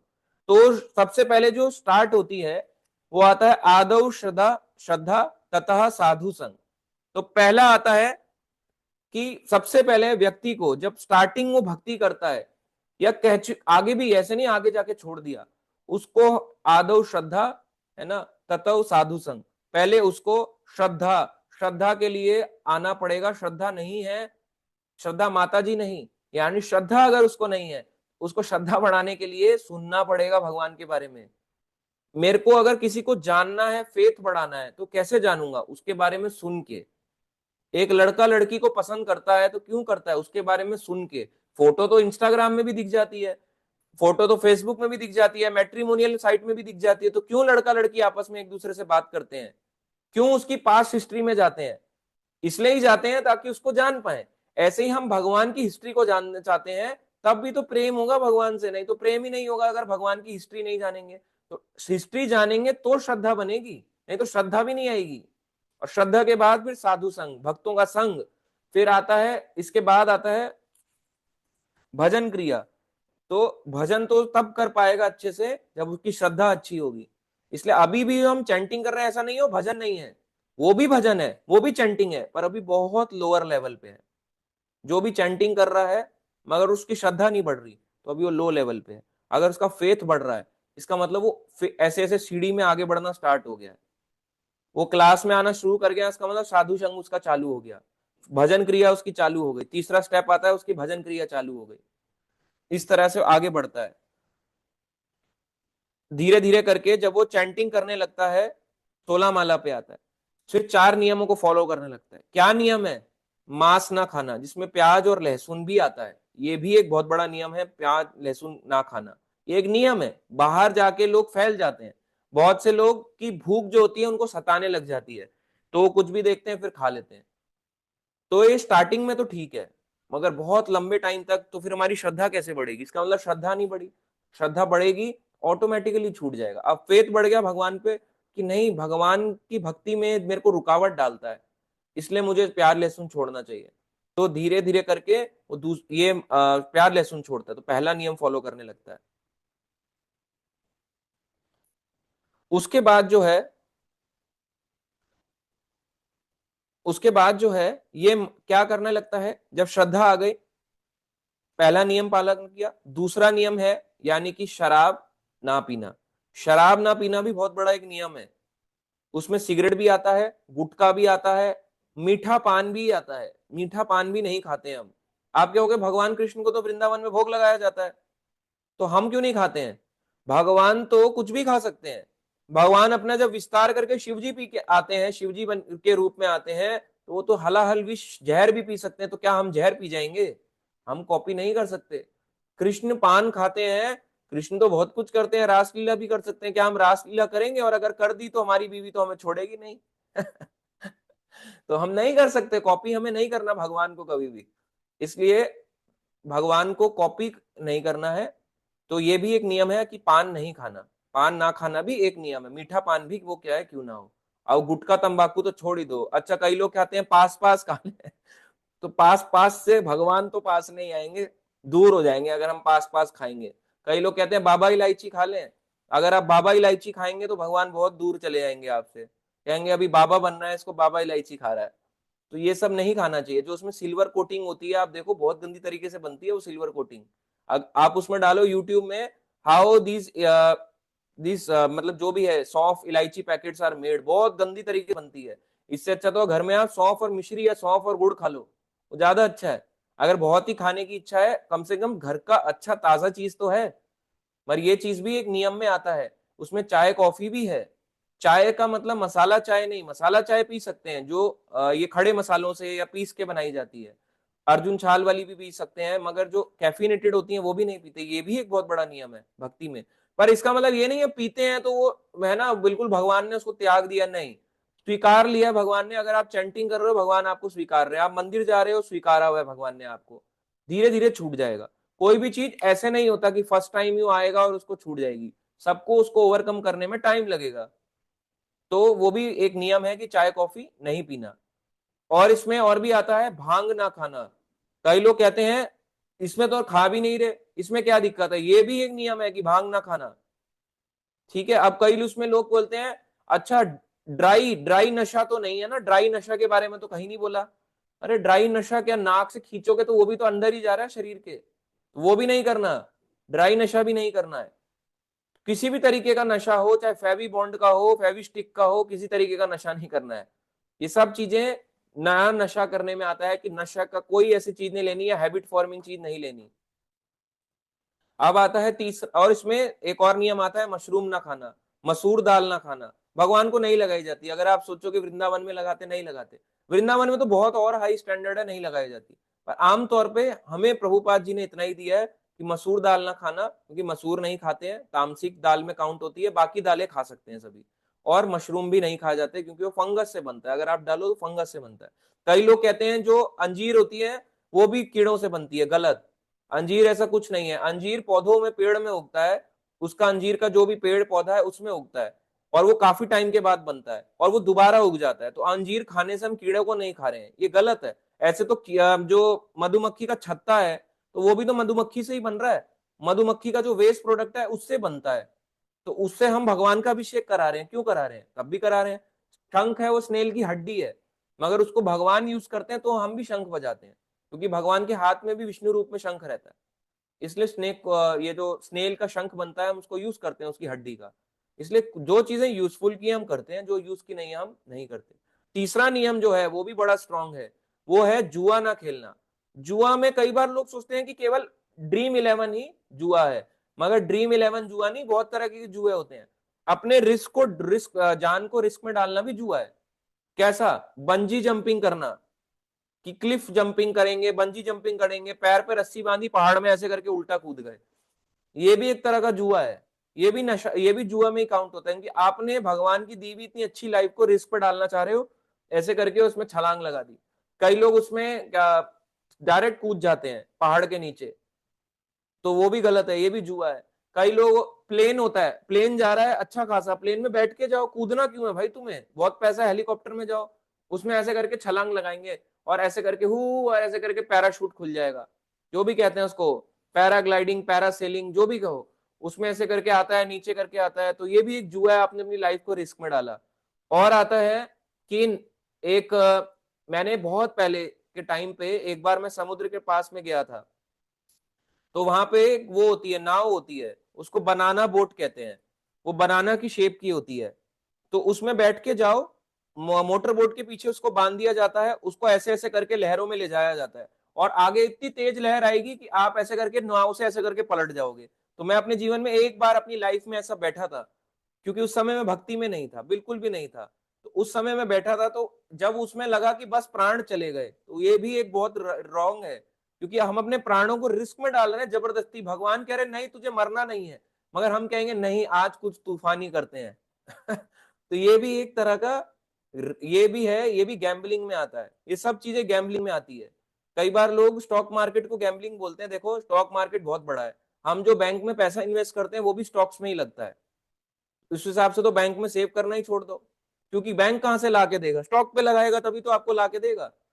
तो हमने पहले जांच पड़ताल करनी चाहिए। जहां पे बहुत ज्यादा हाई रिस्क फैक्टर है वो एक तरह से गैम्बलिंग काउंट होता है। सेविंग्स जुआ नहीं है, इमरजेंसी के लिए बचाना जुआ नहीं है, दवाइयों के लिए पैसा रखना जुआ नहीं है, शादी के लिए जोड़ना जुआ नहीं है, गहने जवाहरात लेना जुआ नहीं है, ये जुआ में काउंट नहीं होता। जुआ है रिस्क, हाई रिस्क फैक्टर में जाना खुद को लेके, लाइफ को लेके, वो जुआ है। ऐसे काम नहीं करने चाहिए, बहुत हाई रिस्क पे नहीं चलना चाहिए लाइफ में। और अब आता है चौथा नियम, जो कि आप कह सकते हो सबसे स्ट्रॉन्गेस्ट है, वो आता है पर पुरुष पर स्त्री संग ना करना, जिसमें बड़े बड़े लोग फंस जाते हैं। चाहे वो ऑरेंज पहनता हो, व्हाइट पहनता हो, कलर्ड पहनता हो, जैकेट पहनता हो, स्वेटर पहनता हो, टी शर्ट पहनता हो, निक्कर पहनता हो, अच्छे अच्छे लोग फंस जाते हैं। साड़ी पहनते हो, सूट पहनते हो, जो मर्जी पहनते हो, फॉर्मल, फंस जाते हैं। तो ये भी एक बहुत बड़ा नियम है, संग ना, पर स्त्री पर पुरुष संग। कौन सा संग बोला गया? मिल के बैठ के बात कर रहे हैं, हंसी मजाक कर रहे हैं, क्या संग? नहीं, ये नहीं। यानी कि फिजिकल रिलेशन नहीं होना चाहिए किसी भी उसके पराये उसके साथ, क्योंकि ये भी एक नियम है बहुत बड़ा, और जो हमें सिखाया नहीं जाता। पहले के समय में ऑटोमेटिकली ये चार नियम फॉलो हो जाते थे। क्यों? क्योंकि हमारे दादी, परदादा, फिर दादा, फिर पेरेंट्स वो चीज फॉलो कर रहे थे, मगर वो कल्चर खत्म हो गया, जड़ जड़ ही उखड़ गई है उस चीज की, अब वो फॉलो ही नहीं किया जाता। इसलिए आज के समय में चीजें इजीली एक्सेसिबल है। आप यहाँ से बैठ के एक लड़की को, यूएस की बैठी लड़की को पटा सकते हो। बोलो हाय हाउ आर यू, है ना, फिर वो एक्सेंट देगी, गूगल पे चेक करो कैसा एक्सेंट है, उसको लिखो, हो गए, बेस हो गया जी। उसके बाद अपना वीजा लो, निकल लो, एनआरआई बन जाओ। मैं ये नहीं कह रहा सब ऐसे हैं, आमतौर पे ऐसा होता है, मैं ये नहीं कह रहा ये गलत है, हर व्यक्ति गलत है, पर ऐसा आमतौर पे होता है। इजी एक्सेस है ना, घर बैठे हो, कोई कहीं बैठा है, ठंड का मौसम है, मिल नहीं पा रहे, चलो घर बैठ के वीडियो कॉल मिला ली। वो वीडियो कॉल तक तो मिलेगा, फिर वो मिलेंगे पर्सनली, फिर वो फिजिकल रिलेशन बनेगा। इजी एक्सेस तो टेक्नोलॉजी का फायदा है, टेक्नोलॉजी नुकसान भी है। इसका मतलब ये नहीं है बात करना छोड़ दो, हरे कृष्णा माता जी हो अपराध संग हो गया आपका, आप उनके साथ बैठे हो संग कर लिया आपने, आपका पतन हो गया, नहीं। पतन इसको नहीं बोला गया, वो बोला गया फिजिकल रिलेशन को ऐसे नहीं होना चाहिए, उनके बीच में, अपोजिट जेंडर के बीच में ये नहीं होना चाहिए। किसके बीच में होना चाहिए? केवल पति पत्नी के बीच में, और नहीं होने चाहिए। तो ये भी एक बहुत तड़ाका, नहीं तो 4 नियम में आता है। तो ये भी कई लोगों का टूट जाता है, अच्छे अच्छे लोगों का टूट जाता है।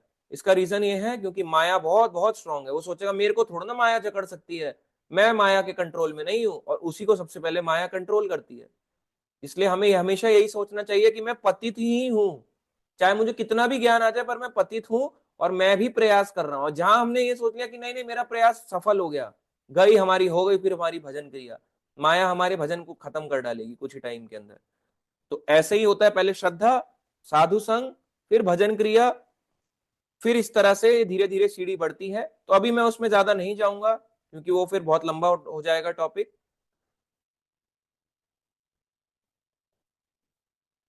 उसके बाद यहाँ पे आता है, तीसरा आता है अनर्थ निवृत्ति, अनर्थ कटते हैं, हमारे बुरे अनर्थ कटते हैं।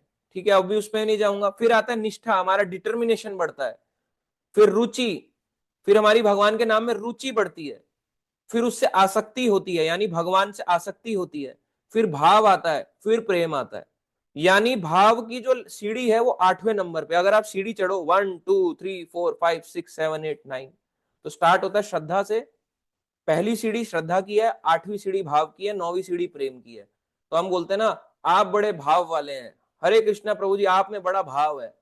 तो भाव अभी वो वाला भाव नहीं है 8वीं सीढ़ी वाला, अभी ये स्टार्टिंग वाला भाव है। आमतौर पे बोलते हैं मेरे को भगवान से बहुत प्रेम है, प्रेम की सीढ़ी 9वीं है, जबकि हम नॉर्मली बोल देते हैं एड्रेस करना। मगर शास्त्रिक तौर पे प्रेम बहुत ऊंचा है, इससे ऊंचा कुछ नहीं है, भाव की सीढ़ी तक सबसे ऊंची है, यहां तक भी आना बहुत मुश्किल है। तो ये तो अभी हम जितना प्रोसेस में लगे हैं, ये धीरे धीरे, ये प्रोसेस ही यही है, शुद्ध भक्ति की ओर आगे होना। तो ये इसलिए बुक का काम ही यही है कि हमारे को धीरे धीरे करके शुद्ध भक्ति को ले जाए। कैसे बढ़ेंगे? चैंटिंग, हियरिंग, रीडिंग, ये हमारी साधना। जैसे भोजन खाते हैं, खाना रोज 3 टाइम खाना होता है, वैसे ये बेसिक्स है हमारे। अब हमें पूछना चाहिए कि मैं अपने रूटीन में इसको कैसे मैनेज करूं। ये मेरा एक बेसिक टाइम टेबल है ऑफिस का, हो सकता है उसमें आगे पीछे भी आपका टाइम होता हो, बिल्कुल होता होगा, पर एक बेसिक ये मेरा टाइम टेबल है, यहाँ मैं ट्रेवल करता हूँ या करती हूँ। इसको कैसे एडजस्ट करें कि चैंटिंग हो जाए, एक भी माला नहीं हो रही। इसको कैसे एडजस्ट करें कि थोड़ा सा हम भगवान के बारे में सुन लें, या थोड़ा सा भगवान के बारे में हम पढ़ लें, कैसे एडजस्ट करें। तो वहां पे फिर गाइडेंस काम आती है। अगर गाइडेंस नहीं काम आती तो आप एक बात बताओ, स्कूल भी बुक्स पढ़ी हुई है, लाइब्रेरी भी बनी हुई है, इतनी सारी पब्लिक लाइब्रेरी है, गवर्नमेंट लाइब्रेरीज है, जाओ बुक्स पढ़ो, हो जाओ सबके सब सन्यासी बन गए, सबके सब चैंपियन बन गए, आईएएस क्रैक कर दिया, सबके सब बन गए। क्या ऐसा होता है अपने आप कोई क्रैक कर जाएगा? कितने लोग क्रैक कर सकते हैं? नहीं, गाइडेंस इसलिए जरूरी है। स्कूल तो पहले भी थे, कई बच्चे क्या बिना पढ़े स्कूल पढ़ के पास नहीं होते, मगर स्कूल बनाए क्यों? क्योंकि वहां पे टीचर आ सके और पढ़ा सके कि इसमें लिखा क्या है। इसलिए गाइडेंस का पर्पज ही यहीं पे आता है कि उसको फॉलो कैसे करूं मैं अपने लाइफ में, मेरे से हो नहीं पा रहा ये सब चीजें। इसलिए वो सीढ़ी लेके जाती है आपको धीरे धीरे ऊपर, भक्ति तक। तो इस तरह से हमें चैंटिंग करते रहनी है, और जब ये स्टार्ट हो जाएगा, यानी कि जो इतने हाई लेवल तक आ जाएगा प्रेम के तक, तब उसका कोई नहीं बिगाड़ सकता। जिस दिन उसको सच में भगवान से प्रेम हो गया, सच में वो इतने हाई लेवल तक, इतनी ऊंची सीढ़ी चढ़ के चला गया, शुद्ध भक्ति को पा लिया, फिर उसको कोई नहीं हिला सकता। उसको नाम मीठा ही मीठा लगेगा। फिर उसको नाम, क्योंकि उसको एक्चुअली तब समझ में आएगा कि भगवान के नाम में कितना आनंद है। अभी भी हमें फील होता है, कभी कभी, हर बार नहीं, कभी बोरिंग भी लगता है, कभी चुनौती भी लगता है। ओह माला पड़ी है, कितनी बुरी बात है, मेरी माला पड़ी है यार, इसको भी करना पड़ेगा, हट 4 माला रह गई मेरी। ऐसा होता है, सबके साथ होता है ऐसा। इसका मतलब अभी शुद्ध भक्ति नहीं है। अगर ये ऐसा होना चाहिए हमारे साथ उल्टा, कब मुझे समय मिलेगा भगवान का नाम जप कर सकूं, कब टाइम मिलेगा कि मैं अपना चैंटिंग बैग में ऐसे करके हाथ डाल सकूं, कब वो टाइम मिलेगा कि भगवान के कान में मेरे कान में भगवान की कथा जाए। इस कान मेरे तरस रहे हैं, सूख गए हैं, इनको गीला करना है, कैसे होंगे भगवान की कथा में जाएगी जब इनके अंदर। क्या करूं मैं कि अपने मन को कंट्रोल कर सकूं, कब मेरे को किताबें पढ़ने में आनंद आएगा, अभी तो मुझे केवल नींद आती है। जिस दिन ये लेवल आ जाएगा इसका मतलब हमारी भक्ति बढ़ रही है। और आप खुद भी अपने आप को चेक कर सकते हो, अगर आपको ये सिम्टम दिखाई दे रहे हैं धीरे धीरे करके, इसका मतलब हाँ, हर बार नहीं दिखाई देंगे पर कभी कभी ऐसा हो जाता है, चाहे 1 महीने में, 2 महीने में, 6 महीने में, साल में, इसका मतलब हम भक्ति में आगे बढ़ रहे हैं। अगर ये हमें दिखाई दे रहा है, लक्षण आ रहे हैं हमारे अंदर, तो इसमें कोई काम नहीं छोड़ना होता। इसका मतलब ये नहीं है कि भक्ति मतलब काम छोड़ दो। इसका मतलब ये है कि एकदम से जैसे ऑफिस खत्म हुआ, काम खत्म हुआ, घर का काम खत्म हुआ, कोई हमारी रिस्पॉन्सिबिलिटी पूरी हुई, पढ़ाई खत्म हुई, तो हम कहेंगे जल्दी जल्दी जल्दी करो, भगवान की भक्ति करनी है। जल्दी का मतलब दौड़ लगा रहा है, जल्दी का मतलब अब मुझे भगवान की भक्ति करनी है, उसको कोई और काम नहीं सूझेगा, भक्ति दिखाई देगी। इसको कहते हैं हमारे वो भगवान के प्रति लक्षण। अपने आप भी आप चेक कर सकते हो अपने सिम्टम्स को कि कितनी हमारी भक्ति बढ़ रही है। और सबसे बड़ा भक्ति का एक गुण है जो बोला जाता है, वो पता चलता है आपके हम्बलनेस से, यानी कितने आप विनम्र हो। अगर आप विनम्र नहीं हो, इसका मतलब भक्ति में कहीं ना कहीं गड़बड़ हुई है हमारे। अगर हम इतनी भक्ति, इतनी चैंटिंग करना, इतना पढ़ने लिखने के बाद अगर हम गाली गलौज कर रहे हैं, मार पिटाई कर रहे हैं, तो फिर हमारी भक्ति काम की नहीं है। इसका मतलब हमने कहीं ना कहीं गड़बड़ करी, जो भक्ति सही रूप से हम कर नहीं पाए, समझ नहीं पाए, करी पर समझ नहीं पाए उसको सही रूप से। अब लड़ाई कहाँ करनी है, जैसे अर्जुन ने डिफेंस के लिए करी, आप देखो कि मुझे कहाँ डिफेंस करना है, अटैक नहीं करना। ये नहीं कि उसने बोला उसका सर ही फाड़ दिया, उसने बोला तो उसको बेइज्जती कर दिया, उसने बोला तो उसका धन ही लूट लिया। ऐसा वाला नहीं होना चाहिए कभी भी, अटैक वाला नहीं होना चाहिए, डिफेंडिंग होना चाहिए। इसलिए माया के उसमें नहीं पढ़ के हमें चैंटिंग करनी चाहिए। और इसमें एक श्लोक भी आता है,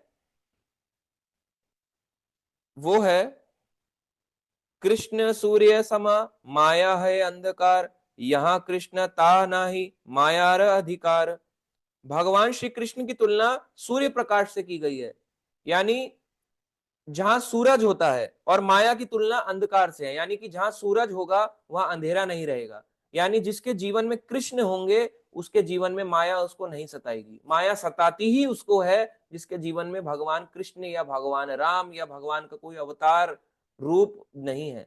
जिसके जीवन में भगवान कृष्ण है या जो उनके अवतार हैं, कोई स्वरूप है उनका, उसके जीवन को माया नहीं सताएगी। और जिसके पास नहीं है, क्या बोला गया, उसको फिर माया जकड़ लेगी, क्योंकि उसके पास सूरज ही नहीं है। जहां सूरज पहुंचता है वहां अंधकार, अंधेरा नहीं रहता। जब आप घर में होते हो तो बाहर रोशनी आती है, तो क्या अंधेरा रहता है? नहीं, घर के अंदर भी लाइट आ जाती है।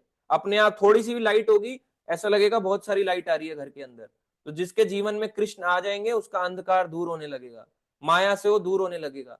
पर जैसे ही वो अपने जीवन से भगवान को निकाल देगा, उसके जीवन में को माया अंधकार बना देगी। उसको पता नहीं चलेगा, बाहरी रूप से तो बड़ा अच्छा लगेगा, फलता फूलता दिखाई देगा, मगर ये माया का बहुत बड़ा जाल है। फलता फूलता तो बहुत बड़े बड़े असुर भी दिखाई देते हैं, मगर किसका आप देखो कितने सारे असुर मारे जाते हैं, उनका क्या ही हुआ आज तक। ये यहाँ पे श्लोक में बताया गया। तो हम लोग बीमार जैसे हैं, अगर हम लोगों को ठीक होना है, इसकी दवाई है हरे कृष्ण महामंत्र, यानी चैंटिंग, हियरिंग, रीडिंग। भगवान को सुनो, भगवान को जानो, भगवान को सुनो, जानो, पढ़ो भगवान के बारे में। ये बहुत जरूरी है। अगर कुछ नहीं समझ आता कोई बात नहीं, दवाई कैसे होती है, जैसे मुझे दवाई दी गई, मैं बीमार था, मैं लेटा हुआ हूं, मुझे पता नहीं चल रहा, और ऐसे करके हार्ट बीट चल रही है, टी टी टी टी ऐसे लाइन आ रही है, और एक व्यक्ति लेटा हुआ है, या हम लेटे हुए हैं, या मैं लेटा हुआ हूं, कोई भी हो, और हमें नहीं पता चल रहा कि क्या है, हम अनकॉन्शियस हैं, काम नहीं कर रही है हमारी चेतना, और हमारे को दवाई दी जा रही है या ग्लूकोज दिया जा रहा है, कुछ दिया जा रहा है, तो हमें पता नहीं होता क्या दवाई दी, मगर दवाई अपना काम कर देती है। वैसे ही ये हरे कृष्ण महामंत्र अपना काम कर डालेगा अपने आप, आपको पता नहीं चलेगा, ये दवाई की तरह काम करेगा। पहले दवाई की तरह काम करेगा, और जब पीलिया हमारा ठीक हो जाएगा, हमारा बुखार, यानी हमारे ये चेतना मन से निकाल देंगे कि भगवान भगवान कुछ नहीं, सच में भगवान है, ऐसा नहीं कि भगवान कुछ नहीं होता, भगवान है, मेरे जीवन में केंद्र है, तब जाके दवाई आपके बीमारी को ठीक करेगी।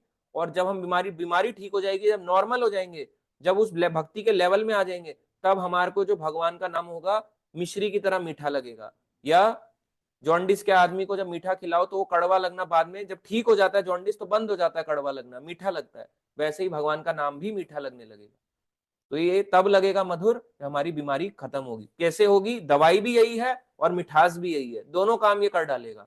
और इसको पक्का, इसका बेस स्ट्रॉन्ग करने के लिए है आदौ श्रद्धा, यानी श्रद्धा। श्रद्धा बढ़ती है पढ़ने और सुनने से, दोनों चीजें जरूरी हैं। जो सिर्फ सुनता है पढ़ता नहीं है, वो उस पर डाउट कर देगा स्पीकर पे आज नहीं तो कल कि क्यों बोले, ऐसा कहे। ऐसा तो नहीं कि उन्होंने अपनी मन की बात बोल दी, इसलिए पढ़ना भी उतना जरूरी है। अगर आपको ये नहीं समझ आती है, बुक बहुत छोटी सी है, अगर आप देखो, अगर कोई इसको रोज साथ साथ भी पढ़ रहा हो, अभी तक उसके 7 श्लोक हो जाएंगे। हमने 7 श्लोक किए हैं, एक हफ्ते में एक श्लोक लेके, यानी 7 हफ्तों में आज 7 श्लोक हो गए।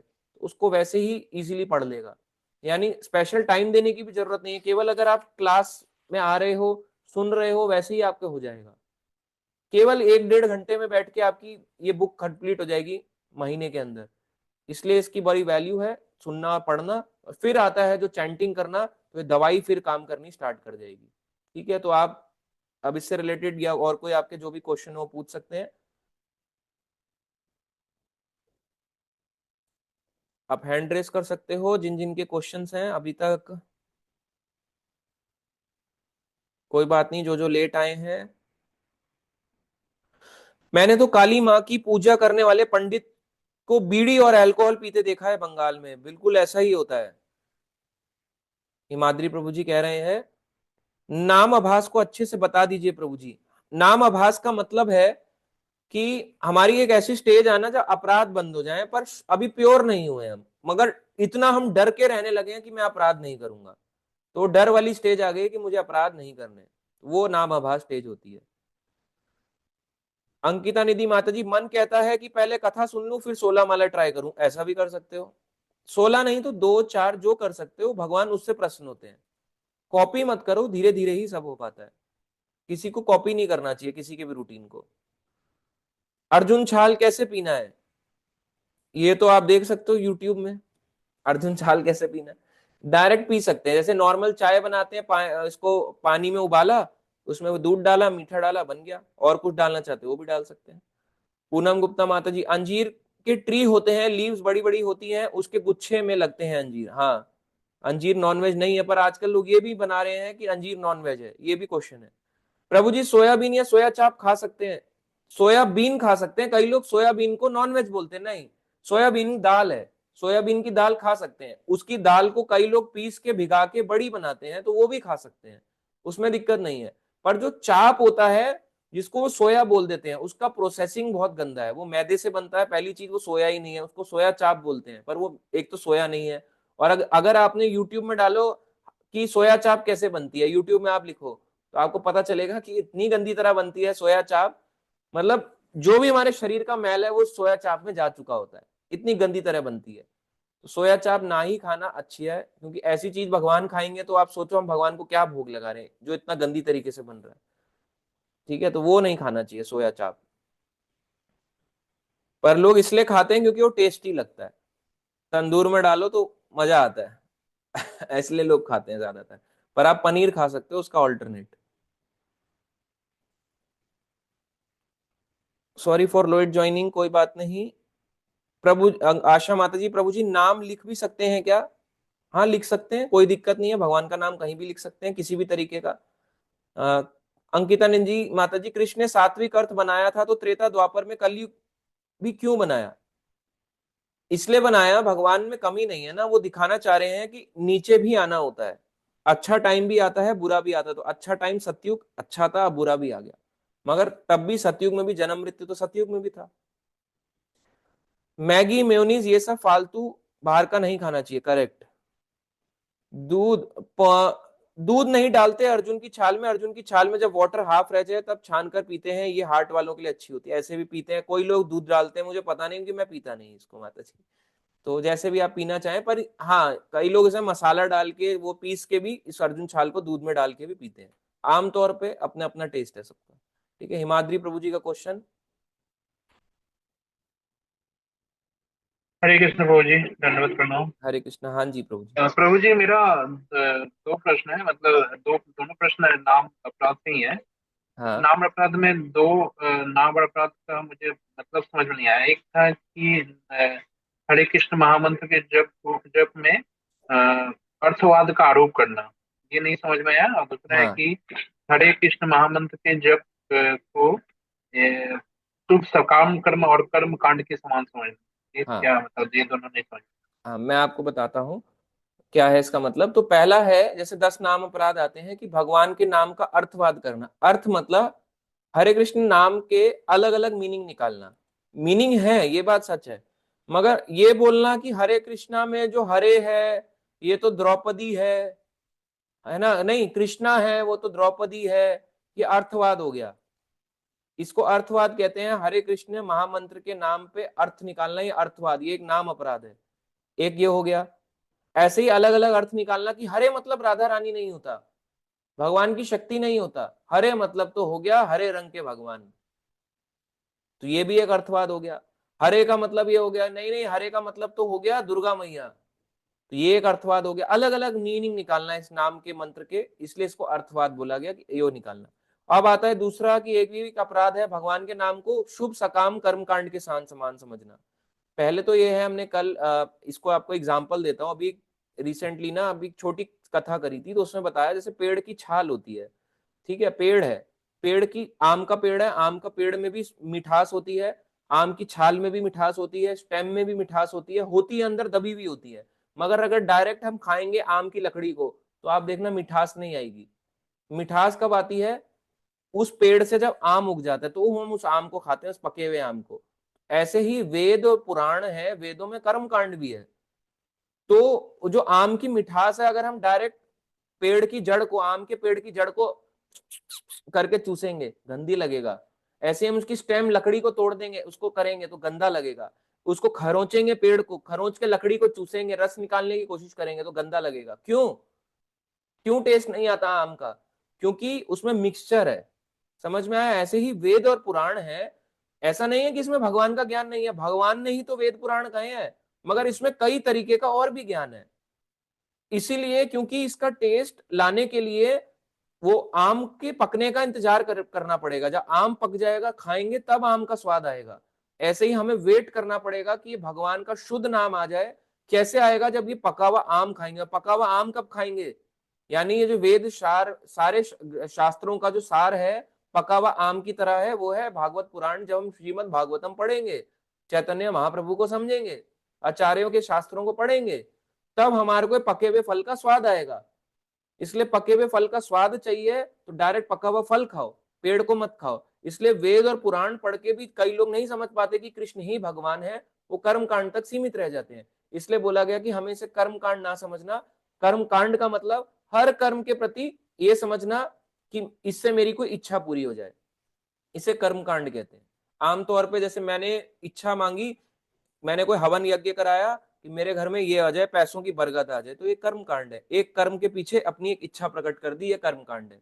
ऐसा मंत्र नहीं समझना चाहिए इसको, हरे कृष्ण महामंत्र को। तो ये शुद्ध नाम है, ये आम की मिठास की तरह है। तो ये सारे वेदों का कंक्लूजन है कि हरे कृष्ण महामंत्र जपना चाहिए। ये है इसका क्वेश्चन का आंसर। ठीक है प्रभु जी? ठीक है प्रभु जी। ठीक है, हरे कृष्णा। नेक्स्ट आता है क्वेश्चन, अभिमन्यु प्रभु जी का है। हरे कृष्णा प्रभु जी, धन्यवाद, प्रणाम। प्रभु हाँ, जी, आज की क्लास बहुत अच्छी रही। थैंक यू प्रभु जी। प्रभु जी, हाँ, प्रभु जी, मैं ये पूछना चाह रहा था कि जैसे मान लिया गौ हत्या का हम कैसे रोक सकते हैं प्रभु जी? जैसे हम तो दिल्ली में रहते हैं मोस्टली। सबसे पहले तो देखो, गौ हत्या को रोक कैसे सकते हैं, पहले तो रोक लगाने की बात हो रही है। अगर हम आइडियली देखें, अगर हमारे पास पावर है तो हम अप्रोच कर सकते हैं, अगर नहीं है ऐसे लोगों को सपोर्ट कर सकते हैं। दूसरा, अब वो भी नहीं अगर हम कर सकते, हमारी फैमिली या हमारी पोजीशन हमारे को अलाउ नहीं करती है, तो अब आप क्या कर सकते हो? गाय पाल लो। अगर गाय भी नहीं पाल सकते तो कम से कम ना, ये लोग गाय क्यों बेचते हैं? जब लोग जो है, जब गाय दूध देना छोड़ देती है, या गाय का बछड़ा जो मेल काऊ होती है वो किसी काम का नहीं होता, तो उसको लेदर के लिए बनाने के लिए छोड़ दिया जाता है, उसको कटवा देते हैं। तो ऐसे लोगों को जा जाके भगवान का ज्ञान बांटे। इन लोगों को बताएं भाई आप गौशाला चला रहे हो बहुत अच्छा है, मगर इसको बिजनेस मत बनाओ। इन लोगों को ज्ञान दो, उनको थोड़े दिमाग में बुद्धि में डालो, उनकी थोड़ा विजिट कर करके कि भाई भगवान ऐसा है, देखो भगवान की है ये, भगवान ने स्वयं इसकी सेवा करी है। तो आप ये मत सोचो आपको सेवा मिली है तो कोई छोटी मोटी चीज है ये, तो भगवान की सेवा के जैसी है, आप बहुत अच्छी सेवा कर रहे हो, उनको बताओ थोड़ा सा वो करो। और मेल काओ को भी बोलो ऐसे मत छोड़ो, इसमें मेल फीमेल कुछ नहीं होता। भगवान कृष्ण की लीला में तो भैंसे भी हुआ करती थी, वो बात अलग है, भगवान कृष्ण गाय का दूध पीते थे, मगर ऐसा नहीं है वृंदावन में भैंसी नहीं होती थी, भैंसे भी थी। कृष्ण लीला में गाय भी थी, भैंसे भी थी, मगर कृष्ण भैंस का पालन कम करते थे, गाय का पालन ज्यादा करते थे। इसका मतलब ये नहीं है भैंस को डिसरिस्पेक्ट करनी है, भैंस कट जाए, गाय हमारी माता है, भैंस थोड़ा ना माता है, भैंस को खा जाओ। लोगों को समझाना चाहिए किसी भी तरीके के गौशाला वालों को, आप बहुत अच्छा काम कर रहे हो, इनको मत कटवाने भेजो, उनको अवेयर करो, नहीं तो वो उसको बिजनेस बना के चलते हैं। सबसे पहले तो उन्हीं को ही अवेयर करना है, क्योंकि वो ना कटवाने के भेजें। इंडिया में सबसे ज्यादा काउज है, बाकी कंट्रीज में काउज इतनी है नहीं, तो काउ एक्सपोर्ट होती है, तभी तो वो लोग काउ खा रहे हैं, क्रिश्चियन और इतने सारे मुस्लिम धर्म के लोग काउ को काट रहे हैं। वहां पे काउज है ही नहीं। आप ड्राई रीजन्स में जाओ, कौन सी काउ है? या एक सऊदी अरब में या ऐसी कंट्रीज में कोई काउ एग्जिस्ट नहीं कर सकती, जैसे वहां गर्मी पड़ती है, वो सब पड़ता है, घास घूस नहीं है, इतना ग्रीनरी है पर इतनी थोड़ा ना है। तो ऐसी जगहों में बाहर से ही तो एक्सपोर्ट करा रहे हैं, और वो एक्सपोर्ट कौन कर रहा है? हमारी so called India country, Bharat, जिसको हम भारत देश बोल रहे हैं, यहीं से तो एक्सपोर्ट हो रही है। तो हमें इन लोगों को ही रोकना है, इन लोगों की प्रवृत्ति को रोकना है। और वो भी नहीं करें तो कम से कम गौशाला में दान दे दें, उनको गाय इसको खिलाएं, कोई मारता है तो उसको डांट लगाएं कि मारो मत भाई, भगाओ मत, इस तरह से करो। रोज गाय को खिलाओ, रोज खिलाना चाहिए, जाते हुए आते हुए, ऑफिस जाते हुए, स्कूल जाते हुए, लोगों को आदत बनाओ, बच्चों को लेके जाओ।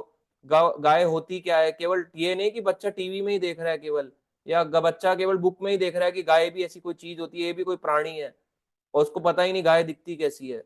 तो ये सब चीजें हम कर सकते हैं कमिंग जनरेशन के लिए, और जो हो रहा है उसको रोकने के लिए आवाज उठा सकते हैं, और लोगों को जागरूक करें ज्यादा से ज्यादा कि भाई ये काम आपके सामने हो रहा है, तो आप इस ऐसा ना करें कि आपकी आंखों के सामने भी ये सब हो जाए। लोगों को बोलो आप भी गौ सेवा में लगो, कहीं ना कहीं आपके पास की गाय की सेवा करो, नहीं तो उनको भी काटने के लिए कल को ऐसे भेज सकते हैं। हरे कृष्ण प्रभु जी, अगर मान लो कोई मुस्लिम कम्युनिटी का है, तो वो तो हमारी बात को इतनी आसानी से लेगा नहीं सीरियसली। तो प्रभु जी उसको कैसे कंसल्ट करें, क्रिश्चियन हो गए या मुस्लिम हो गए, देखो तो उनको उनको तो। बोलो अगर आपके पास मेल काऊ है, अगर मेल काऊ है, अगर आप सड़क पे छोड़ते हो उस मेल काऊ को, इमीडिएटली काऊ प्रोटेक्शन वालों को कॉल मिलाओ, उस पे वो, उनको कहीं ना कहीं बोलो इसको ले जाएंगे या वो करेंगे, उसको दवाई पट्टी ये सब कर देंगे। अगर उसको कोई छोड़ दिया जाए, लग जाती है, इमीडिएटली काऊ प्रोटेक्शन वालों के नंबर सेव करके रखो, उनको बुलाओ, और फिर वो जो भी थोड़ा अपने हिसाब से केयर कर सके उनके लिए कर दो। या जो ऐसे लोग कर रहे हैं काऊ प्रोटेक्शन की सेवा, उनको कुछ दान दे सकते हो कि भाई आप अच्छा काम कर रहे हो, अच्छा वो चला रहे हो। पर कई बार काउ प्रोटेक्शन वाले ही प्रोटेक्ट करके उसको काट बेचने काटने के लिए बेच देते हैं। भरोसा करना बहुत मुश्किल है ना आजकल, किसी पे भी ट्रस्ट करना बहुत मुश्किल है, ये तो कलयुग का लक्षण है। पर जो हम कर सकते हैं उतना हम अपने एंड से करें। जी जी प्रभु जी। प्रभु जी मेरा सेकंड क्वेश्चन था कि जैसे मान लो कि हम लोग जो होती ना एक इलायची पाउडर या फिर अदरक वाली में मिला के कुछ पी सकते हैं क्या प्रभु जी उनको, चाय के फॉर्म में मतलब। हाँ, इलायची अदरक डाल सकते हैं, कोई दिक्कत नहीं है। इलायची अदरक कोई भी मसाला, मैंने बोला तो अभी, कोई भी जी जी मसाला। जी। प्रभु जी एक बार वो आप बता रहे थे ना जो इलिटिंग सेक्स के बारे में, तो प्रभु जी जैसे मान लो कि कोई फीमेल हमसे डायरेक्टली अगर मान लो बात बात करे फॉर्मली, तो वो तो उसमें अलाउ नहीं होता ना, मतलब फिजिकली का नहीं, मेन वो। संग का मतलब फिजिकल रिलेशन। अच्छा। जब तक आप बात कर रहे हो, बैठे हो, खा रहे हो, उठ रहे हो, वो संग वो वाला नहीं है। जी जी जी जी। हाँ। धन्यवाद प्रभु जी, यही क्वेश्चन ठीक था है, प्रभु। हरे कृष्ण। हरे कृष्ण प्रभु। नेक्स्ट और किसी का कोई क्वेश्चन देखते हैं। प्रभु जी नाम भी लिख सकते हैं, हाँ लिख सकते हैं। हाँ, हनुमान प्रजापति प्रभु जी का क्वेश्चन। हरे कृष्ण प्रभु जी। प्रभु जी मैं हाँ थोड़ा जी। लेट ज्वाइन हुआ था, वो हाँ कोचिंग हाँ। से आया था प्रभु जी तो।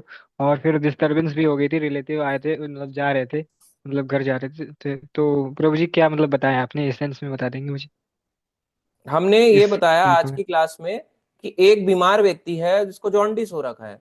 अब जॉन्डिस को, अगर आप पीलिया वाले आदमी को मीठा खिलाओगे तो उसको मीठा नहीं सूट करेगा, उसको वो मीठा खाने से बीमार हो जाएगा, उसको मिठास में कड़वाहट दिखाई देगी, या कड़वाहट उसको फील होगी मेनली। तो अगर उसको ऐसा फील हो रहा है, क्यों हो रहा है? क्योंकि वो खुद बीमार है। ऐसे ही जो लोग इस संसार में फंसे हुए हैं, उनको भगवान के नाम जो है, जो मधुर है, मिठास है, वो रस नहीं आएगा नाम लेने में। मगर ये कैसा है, ये केवल जॉन्डिस में ऐसा काम नहीं करता कि केवल ये गन्ने के जूस की तरह है। ये गन्ने की जूस की तरह मीठा भी है और दवाई की तरह भी है। पहले ये दवाई की तरह काम करेगा, हमारी बीमारी को दूर करेगा, फिर गन्ने की जूस जब नॉर्मल हो जाते हैं, गन्ने का जूस मिठास लगती है तो मिठास भी देगा। तो वो तब आएगा जब हमारी बीमारी, यानी बीमारी से हम नॉर्मल होंगे। तो पहले तो हमें भक्ति में लगना है। वो कैसे लगेंगे? इस नाम को जप करके। यही हमने शॉर्ट, बाकी ये शॉर्ट में आपको मैंने बताया, ठीक है।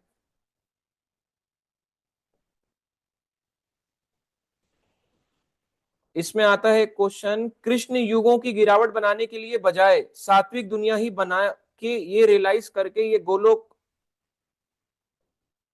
बेस्ट है, या मेरे को समझ नहीं, दिखा के क्यों नहीं ले जाते? वो ले जाना चाहते हैं, हम नहीं जाना चाहते माता जी। हर कोई अपनी फ्रीडम है ना, फ्री विल है। नहीं तो फिर बोला ही क्यों कि आत्मा के ऊपर तो बंदिश हो गई। आत्मा अजर, वो है ना, अजर अमर है। अब उसको ऐसे नहीं हो सकता ना कि फ्री विल उसकी खत्म कर देंगे तो आत्मा क्यों कहलाएगी वो? ये हमारे हाथ में है, ठीक है। Thank you amazing for the amazing session with डिवोश, so much of devotional learning. Thank you Himadri Prabhu ji, ठीक है। और कोई क्वेश्चन किसी का नहीं है तो फिर हम एंड करते हैं। नेक्स्ट वीक करेंगे हम नेक्स्ट क्लास, ठीक है। थैंक यू हनुमान प्रजापति प्रभु जी। और आप सब जुड़े रहें, क्लास लेते रहें। मोस्ट इंपॉर्टेंट है क्लासेस को लेना, लर्न करना, ये हमारे लिए ही है। क्लासेस फ्री ऑफ कॉस्ट है, इसका कोई पैसा नहीं है। और आप सब अगर जुड़ेंगे तो अच्छा लगता है इससे। डिवोटी एसोसिएशन जिसके पास करने को नहीं है, नहीं कर पाता, तो ये बेस्ट है सॉल्यूशन। मैं आपको शॉर्ट में बताना चाहूंगा, मैक्सिमम क्लासेस पेड होने लगी है हर जगह में, टेम्पल्स में भी पेड होने लगी हैं। तो ये फ्री ऑफ कॉस्ट क्लासेस हैं, आप इनको जरूर इसको फायदा उठाएं। ये जो ना, यहाँ पे किसी से किसी भी तरीके का पैसा नहीं मांगा जा रहा है। ये जो जूम चलता है, ये जूम भी हम चला रहे हैं, इसका भी पैसा लगता है। ये फ्री ऑफ कॉस्ट जूम नहीं चलता है। आई एम सॉरी अगर आप लोगों को पता ना हो। जूम 40 मिनट तक का फ्री होता है, उसके बाद जूम का भी पैसा लगता है। तो हम 2-2 घंटे की जो क्लास लेते हैं, ये फ्री नहीं है, ये जूम पेड है। मैं इसके पैसे देता हूँ और आप सबसे ले नहीं रहा हूं। मैं बस ये चाहता हूँ कि आप लोग इसको बैठ के सुनो। अगर आप सुनोगे भी नहीं, कितने दुर्भाग्य की बात है कि अगर हम सुन के ज्वाइन भी नहीं करेंगे। लोगों को जिनको आप जोड़ते हो उनको कॉल कर करके उनको बोलो क्लास ज्वाइन करो। सो मत, उनके फोनों में जूम लगा के दो। अगर उनको नहीं आता, यूज करना सिखाओ। जैसे कैब बुक करना, उनको ऑनलाइन डिलीवरी करना सिखाते हो, उनको जूम यूज करना सिखाओ। कुछ भी नहीं है, लिंक पे क्लिक करा, जूम डाला, हो गया। सबको ज्वाइन करवाओ आप। इसमें किसी का कोई पैसा नहीं लग रहा, कोई लाभ हानि नहीं हो रही है। स्कॉन में भी जो पेड कोर्सेज होते हैं, भक्ति शास्त्री चलता है 1 साल तक का, 10,000 रुपए का कोर्स होता है 1 साल का। कोई नहीं पढ़ाता। आप सोचोगे वो आपको एक 10,000 रुपए में एक वो देंगे, एक क्या कहते हैं, ओवरव्यू। गीता, उसमें 4 बुक्स होती हैं, गीता, ईशोपनिषद, भक्ति रसामृत सिंधु और उपदेशामृत। केवल 1 साल के अंदर एक ओवरव्यू देके कंप्लीट कर देते हैं उसको। टेस्ट हुआ, सर्टिफिकेट मिल गया, बोलो जी मिल गया। या आपको गीता ज्ञान का कोर्स करना है, गीता सर्टिफिकेट लिया, सर्टिफिकेट लेके कहाँ जाओगे? किसी काम का नहीं है।